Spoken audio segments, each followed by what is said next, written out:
Other big story, everyone, the new election polls. Dr. Ben Carson coming out of near obscurity to be in a statistical dead heat with Donald Trump moving from 6% in July to more than 20% today. That support, well, it's coming straight from the establishment candidates, from Jeb Bush. He's dropping to 7 percentage points and Scott Walker dropping 8. But can Dr. Carson sustain this rise to the top without a massive fundraising machine in his corner? Or billions of dollars in his own pocket, right? Joining me right now, Republican strategist Mark Serrano and Democratic strategist Sean Pittman. But first, Peter Barnes is in D.C. for us to break down these latest poll numbers. How's it looking, Peter? All right, Trish, here are the headline numbers from this new CBS New York Times poll. Trump has risen to 27% from 24% in July. Dr. Ben Carson, as you said, is now at 23%. Jeb Bush is 6%, down from 13% in July. Huckabee at 6%, Rubio at 6%, Cruz at 5%. Now, the plus minus on this is 6%, which means Carson could be in a tie with Trump. Now, the biggest loser in the poll, Scott Walker. He's just at 2% now, down from 10% in July. But the poll shows that candidates still have plenty of time to change minds, with just 37% of Republican voters saying that they have picked a candidate and 63% saying it's still too early to do that. So they'll be all ears at the next Republican debate tomorrow night in California. Same thing with the speech Trump will give tonight on national security as he continues to flush out positions as a serious candidate would. He gave a little preview of his speech tonight at his speech last night in Dallas. Our military is going to be so strong and so powerful and so modern. The technology, we have it, but it's not working. We're not allowed to use it. Nobody has any fear. Not that I want to use it. I want to make it so strong, so powerful that we never have to use it.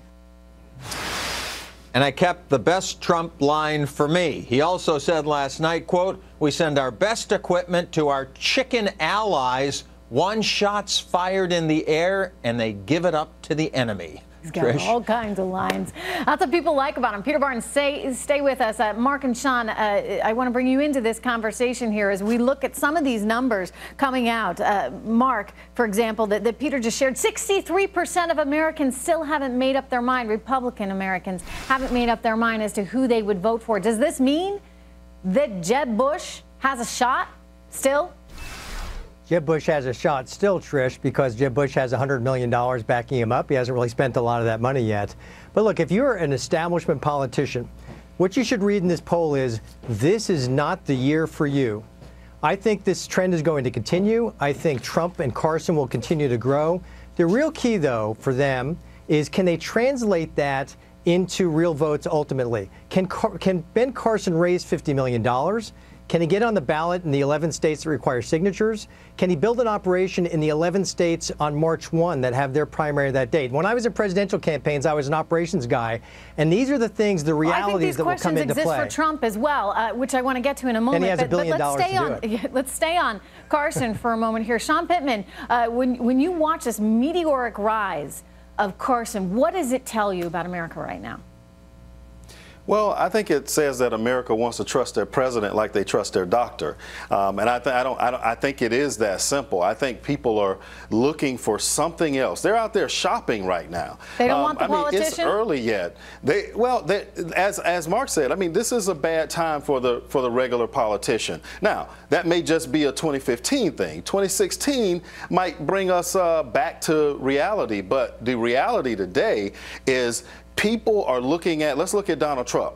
He's like a coach, and America's looking to be a team, right? Analogy. They're trying to unify. Absolutely. They're trying to unify. So he sounds like a coach. And we're going to get it done. We're going to work together. Optimism. We're going to high five. They want that. So he sounds like a coach and also a CEO, I'd point out. A leader. You know what? Absolutely. He sounds, Sean, like a leader. And I think that this country has felt so beaten down that people are responding incredibly well to that. Back to Carson, though, for a second. I mean, he's surging here. Mark Serrano, can he make this work without, all the money that Donald Trump has and without some kind of infrastructure and billions of dollars around him? How does he make this happen?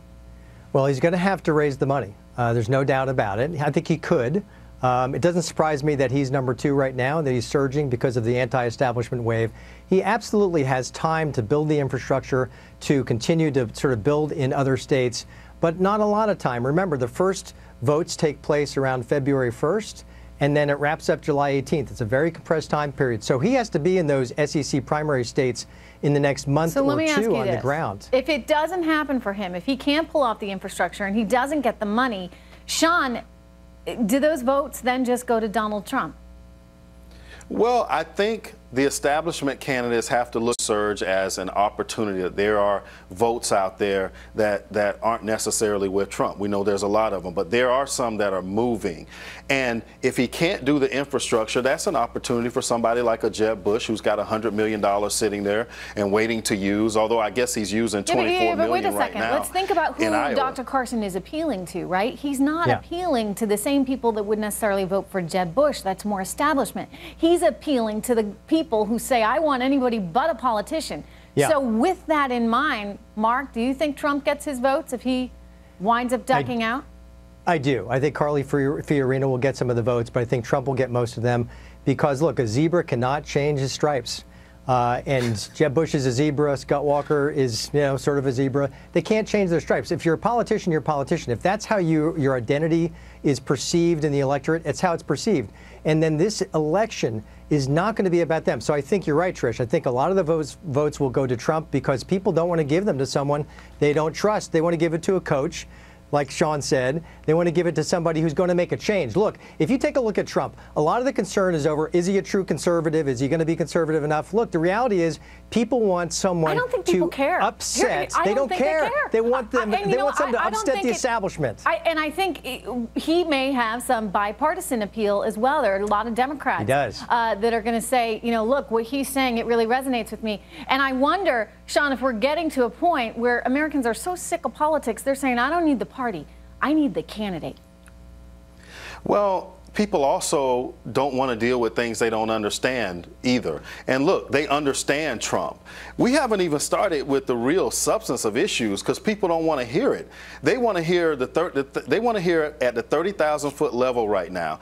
I differ a little bit with Mark on this. I think as we come to next year, that people are going to start to want to hear more about the issues and make some decisions. But where I do agree with him, if Trump is willing to use the money, and if the media is still allowing him to have so much free media, I don't think you count him out at all. All right. Thank you so much. Good to have you guys here. We get some breaking news I want to get to. Thanks, we did, Trish. of course, mention that Donald Trump is going to be speaking